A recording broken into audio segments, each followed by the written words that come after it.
සුබ සන්ධ්‍යාවක් වේවා මගේ යාළුවෝ හැමෝටම. ඉතින් මම මේ වගේ වීඩියෝ එකක් කරන පළවෙනි වතාව. ඇත්තටම ගොඩක් අර චුට්ටක් බයයි වීඩියෝ එකක් කරනකොට.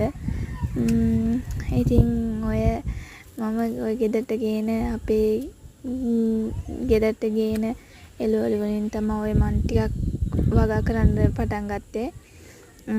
ඉතින් වගා කරන්න මං ගොඩක් ආසයි. ඒ කියන්නේ මං පැල හිටවන්න ගොඩක් ආසයි.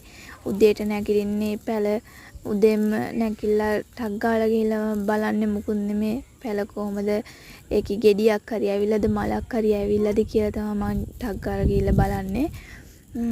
ඉතින් යාළුවනේ ඇත්තටම ගොඩක් සතුටුයි. මං සතියකට එකපාරක් ඔය මිරිස් කරල්ලා නම් ඔක්කොම තක්කාලි හැමදේම කඩනවා. ඉතින් හිතා ගන්න බැරි විදිහට මට සතියේටම ඇති වෙන්න මං වගා කරගෙන තියෙනවා.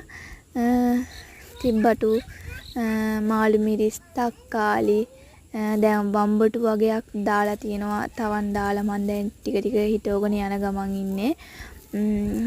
ඇත්තටම ගොඩක් ආසයි. කොච්චි හැමත් හොඳටම හැදිලා තියෙනවා. දැන් අපි කොච්චි නැතුව මම හොය හිටියා. දැන් මට ඇත්තටම කොච්චි ඕන තරම් තියෙනවා. ඒ වගේම ඉතින් ගොඩක් සතුටුයි මේ වගේ හිටෝලා මේ වගේ දේවල් ගෙඩියක් හැදෙනවා කියන්නේ ඊට වඩා දෙයක් නැහැ.